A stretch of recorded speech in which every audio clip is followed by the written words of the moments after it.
Muito bem, pessoal. Ó, só uma revisão breve sobre a parte ali de cálculo, né, envolvendo a parte de coberturas e telhados, né? Então aqui eu vou falar um pouquinho das definições e efetivamente como trabalha-se com os cálculos voltados aí à cobertura, de modo simplificado, lógico.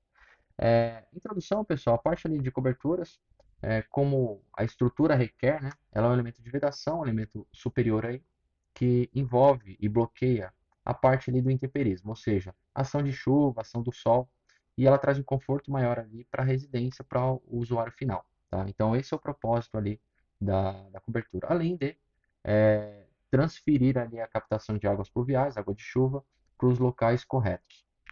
Nós temos dois tipos de cobertura. A primeira delas é o telhado embutido, ou a cobertura embutida, e a cobertura aparente, né? Cobertura embutida, um exemplo nítido aí que nós temos na parte do laboratório de materiais, nós temos a platibanda que veda a telha zincada ali, a telha que foi instalada. Então seria esse modelo aqui conforme a imagem.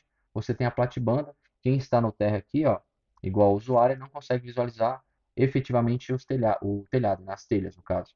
Agora já o telhado aparente, você consegue sim visualizar muitas vezes o madeiramento, a estrutura, e já as telhas que envolvem aí essa cobertura, tá? Só uma dica aqui, pessoal, quando você trabalha com telhado, independente se é embutido ou aparente, você não pode deixar uma queda direcionada para o seu vizinho. Então, imaginando aqui essa imagem. Essa imagem ela define que tem uma queda frontal e uma queda posterior, né? Imaginando que tivesse uma queda aqui para o vizinho na lateral direita. Nós não podemos direcionar essa água diretamente para o terreno. Então, antes de chegar aqui, após a divisa, né, caindo no terreno dele, você precisaria instalar uma calha e direcionar essas águas pluviais, né, essa água de chuva, diretamente para o seu terreno. E a partir do seu terreno, realizar a drenagem para a captação pública aí. Então, fiquem ligados quanto a isso. Estrutura do telhado, pessoal. Como funciona então a estrutura do telhado? A gente vai trabalhar com vamos dizer assim, a situação mais complexa. A parte de telhado embutido também tem a estrutura, tá? Muitas vezes é uma estrutura metálica mais simplificada. Só que a cobertura aparente ela tem uma definição maior ali sobre a estrutura que resiste, que suporta as cargas ali da cobertura, né, da parte do telhado. Então vamos lá. A parte aqui da estrutura do telhado ela envolve principalmente a tesoura, que é esse elemento aqui triangular, tá? A gente já vai falar sobre as definições internas dele, né, o madeiramento que envolve a tesoura. Superior à tesoura, né? A tesoura suporta então as terças, que são esses perfis longitudinal, né, que estão na longitudinal aqui do nosso elemento. Acima das terças nós temos um perfil transversal que reproduz aqui e representa pelos caibros, né? E novamente com perfil longitudinal acima dos caibros nós temos as ripas. As ripas são instaladas conforme o espaçamento necessário das telhas. Então, dependendo da telha que você está trabalhando, pode acontecer e pode haver uma diferença entre a instalação dela, tá? Dentro desse escopo aqui de cobertura, nós temos outras definições relacionadas à parte ali do telhado, efetivamente do telhado. Por exemplo, a parte mais alta aqui da nossa cobertura é representada pela cumieira, né, o ponto mais elevado ali da nossa cobertura. E efetivamente é o que nós buscamos quando efetuamos o cálculo aí de cobertura. Então, às vezes a gente tem a cumieira, quer encontrar a inclinação. Às vezes a gente tem a inclinação e quer encontrar a cumieira. Esse elemento interno aqui, que ele faz a união entre duas águas, né, duas coberturas, né, águas ou panos, né, já vou falar sobre isso, ele demonstra um ângulo reentrante. O que é esse ângulo reentrante? Ele tem um ângulo fechado, né? Ele tem um encontro aqui entre essas duas águas. Quando acontecer isso, é denominado como água furtada ou também rincão, tá? É um ângulo reentrante, um ângulo para dentro aí. Quando nós temos um ângulo para fora, um ângulo saliente, nós temos então o espigão, tá? Definido como espigão. O beiral nós já conhecemos, né? Então, é o afastamento do alinhamento principal da edificação. Então, o telhado ele pega um pouquinho além da construção. Então, esse espaçamento é considerado pelo beiral. O acabamento do beiral, às vezes é colocado esse plano aqui, essa tábua, né? Essa chapa, nós consideramos ela como testeira. Então é só um acabamento, né? Muitas vezes a gente nem costuma citar, mas em algumas coberturas é adicionada essa parte testeira, tá? Na parte frontal aqui, ó, da lateral esquerda, quando nós não tivermos uma queda, igual aqui desse lado direito, nós tivermos um fechamento desse tipo, nós consideramos como oitão. Então, o oitão pode ser aparente, aparecendo aqui a nossa tesoura, a estrutura de madeira, ou pode ser também um fechamento com alvenaria, que vai até o pico aqui, a parte da cumieira. Então, veda tudo isso daqui com alvenaria. Então, é considerado oitão nessa circunstância. E o elemento principal aí, que é o que nós observamos em projeto, são as águas ou panos, ou seja, cada face dessa aqui, cada queda de água que acontece na cobertura. Então, isso é denominado como águas, tá? E a estrutura ali da nossa tesoura, né, ainda contínua com a estrutura do telhado. Elementos principais, né, então tem várias definições, algumas repetidas, como caibros e ripas, mas na tesoura mesmo, efetivamente entra o pendural, que é esse elemento central. Nós temos esse elemento aqui, que é a linha, ou considerado como viga, que unifica são os apoios, né? Naturalmente é a viga, né? Visualmente a gente observa que é o elemento de base. Então, pegando de extremidade a extremidade, elemento que unifica o pendural com essa linha ou com essa viga é considerado como empena, essa diagonal aqui, ou como perna, também é considerado como perna. E a outra diagonal, que é um pouquinho menor, que envolve o pendural e a empena, é considerado diagonal ou escora, tá bom? Então, são as principais definições. Observando algumas bibliografias, outras imagens, a gente pode se deparar com um elemento que unifica aqui, ó, a diagonal ou a escora, né? Que é considerado como tirante, tá? Não é esse modelo aqui, aqui é um suporte para o forro, mas se a gente for pensar no cálculo estrutural, ele tem o objetivo apenas de travar a estrutura. Por quê? Essa cobertura ela trabalha em forma de treliça, então vocês vão aprender isso daí em estruturas. Quando chegar no momento de cálculo, vai ter elementos aqui que vão trabalhar na compressão e outros vão trabalhar a tração. Quando chega nessa parte do tirante, ele não tem nenhuma função, nem tração nem compressão. Então ele vai ter elemento nulo, né? Força nula ou o esforço nulo aí. Então nesse caso ele serve apenas para travar a sua estrutura, tá? E o que a gente precisa saber para calcular a parte de cobertura? Então, primeiramente, a parte das telhas, qual tipo de telha será instalado, qual que é essa tipologia, e qual a inclinação necessária respeitando o fabricante. Então, por fabricante, né, quando a gente vai adquirir, vai fazer orçamento, vai pesquisar sobre telhados, muitas vezes o fornecedor já demonstra aí qual que é a inclinação mínima e qual que é a inclinação máxima de uma cobertura. Além disso, o consumo desse telhado, né? Então, aqui são alguns modelos. Temos americana, colonial, italiana, romana, portuguesa, francesa. Temos outras aí também no mercado, tá? Então, tem até aquela telha que chama telha big, né? Ou tégula. Tem aquela parte que é argamassa, né? Então, que é essa telha big. Então, tem vários tipos aí. E, obviamente, isso vai influenciar também na estrutura de madeira, conforme o peso e a carga aí, né? Desses telhados. Então aqui só um exemplo, pessoal. Parte de americana, ó, tem inclinação 30% mínima no caso, e o consumo dela 16 unidades por metro quadrado. Já a colonial, 30% também, porém, ó, o consumo dela 24 unidades por metro quadrado, tá? Então fica só uma ideia aí das tipologias existentes. E o cálculo, como funciona o cálculo de inclinação? Nada mais é do que uma regrinha de 3, tá? Só que o ponto-chave que a gente precisa observar é qual que é a largura do elemento, a gente sempre trabalha com a largura. Então, quando é citado aqui, ó, consideremos uma inclinação de 10%, largura do telhado 6 metros. Tá? Quantas águas ele possui? Duas águas. Então, o ponto-chave é aqui. Se eu tenho 6 metros de largura, eu vou calcular por 6 metros? Não. Eu tenho que fazer a divisão de 6 metros por 2, resultando em 3 metros. Tá? Aí sim, o 3 metros que eu vou jogar no cálculo, fazer a regrinha de 3 para encontrar a altura da minha cumieira, tá? Que é o objetivo principal. Então, como ficaria esse cálculo? 3 equivale a 100%, né, que é a metade aqui de 6, duas águas, e o x equivale a 10%. Regrinha de 3. X vezes 100, 3 vezes 10, né? 30, o 100 passa para o outro lado dividindo. Encontramos então a resposta 0,30 metros ou 30 centímetros, que vai ser a nossa comieira. Tá? Outro exemplo, temos aqui uma cobertura, um telhado, que possui largura de 8 metros e uma inclinação de 35%, composto apenas por uma água. Né? Saiu aqui no plural, mas apenas uma água. Qual seria a altura da cumieira? Regrinha de 3 também. 8 metros equivale a 100%, x equivale a 35. Então, multiplica x vezes 100, 8 vezes 35, 280. O 100 que está na lateral esquerda passa para o outro lado dividindo. 280 dividido para 100, 2,8 metros ou 280 centímetros, tá? Por que a gente não fez a divisão por 2? devido à quantidade de águas aqui. Então vamos entrar aqui numa simulação, voltando aqui para o exercício anterior, exemplo anterior. Se a gente tivesse uma situação, largura 6 metros, porém a quantidade de águas fosse 4 águas, por quanto a gente ia dividir? Dividiria por 4? Não.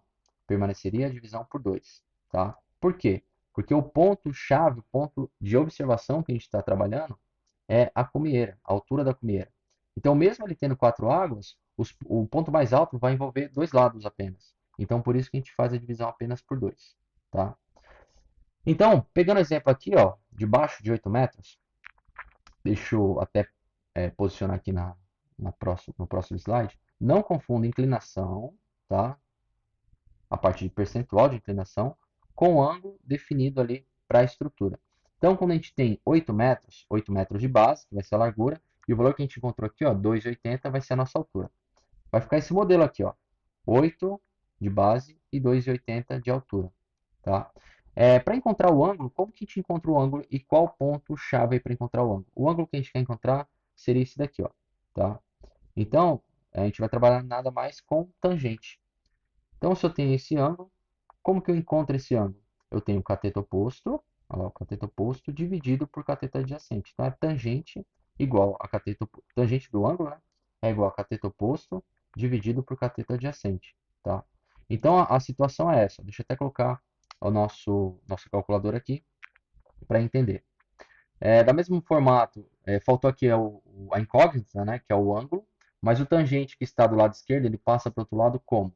Como arco de tangente. Da mesma forma, como nós temos multiplicação desse lado, passa para lá como divisão, temos o elemento com somatório aqui, passa para o outro lado como subtração, e elevado a 2, né, expoente, passa para o outro lado como raiz. Tangente funciona no mesmo formato. Tangente de um lado, quando passa para o outro lado, vira arco de tangente. Como que a gente encontra o arco de tangente na calculadora? Shift, clica tangente, ó, vai ficar um tan elevado a menos 1. Isso é o arco de tangente.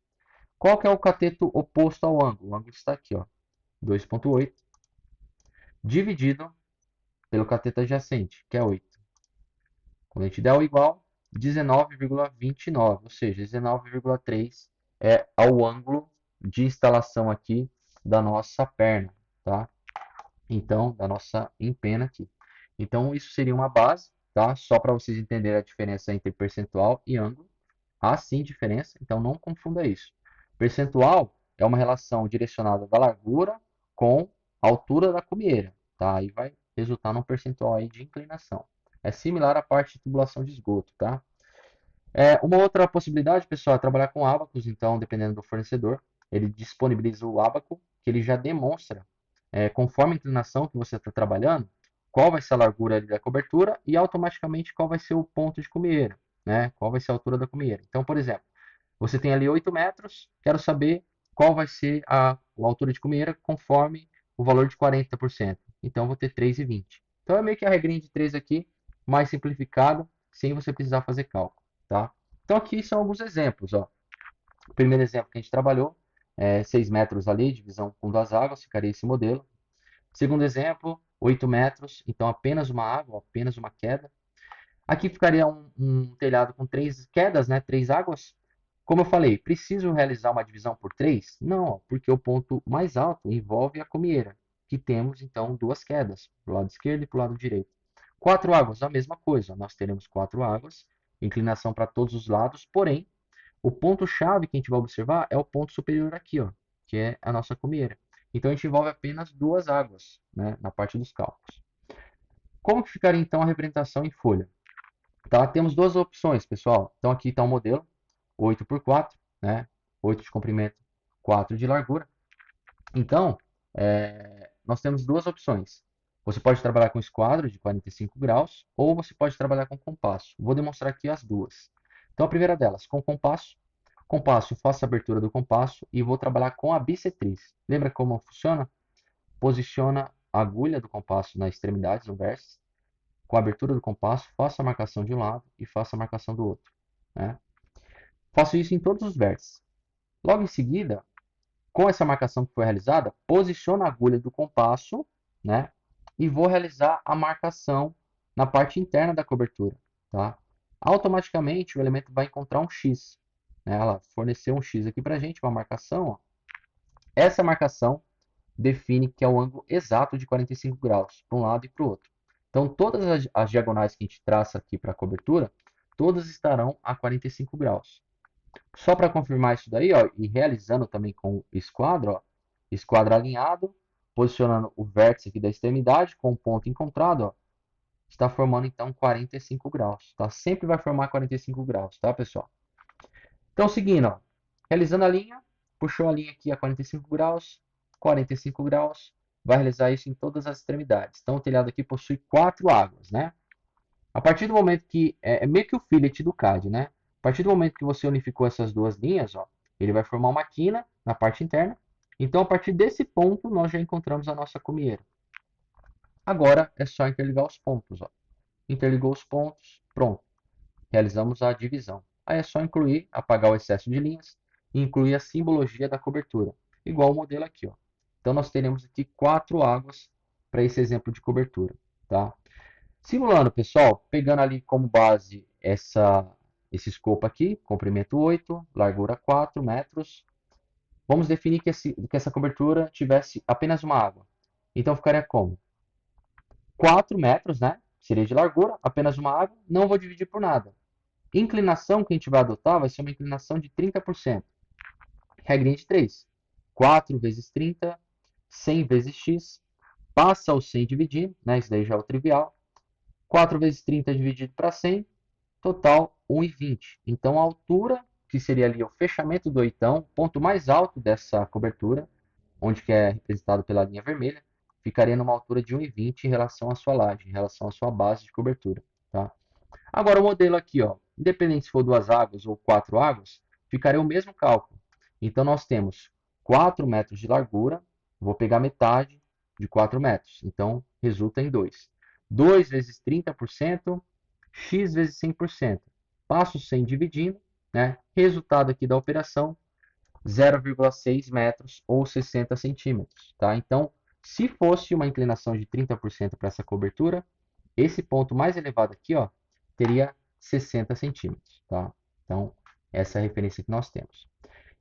Perfil vista aí do nosso elemento, como que ficaria isso? Então, considerando aqui que o valor é 60 centímetros, eu vou pegar esse ponto de cumieira, a gente vai fazer esse exercício, tá?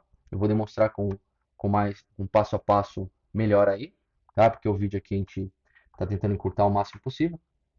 Pegando a parte da cumieira, pessoal, que seria isso daqui, a partir do nível do elemento da base da sua cobertura, você vai levar 60 centímetros, 60 centímetros.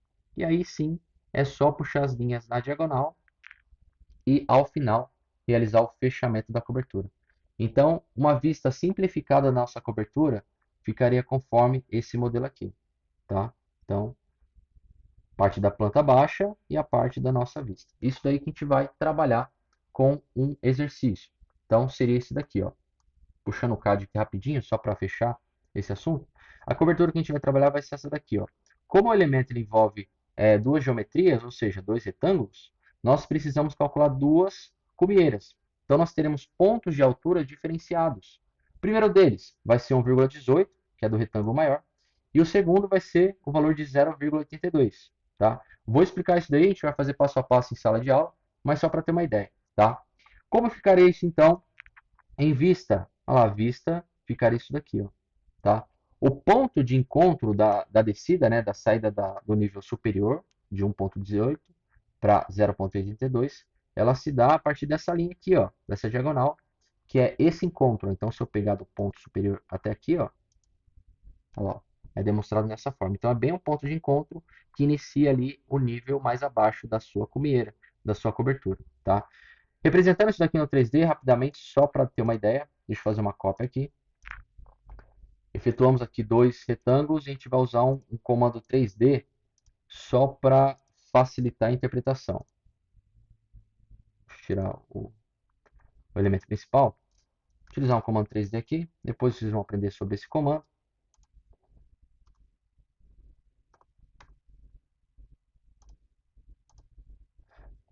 Deixa eu puxar aqui o Extrude também para esse elemento.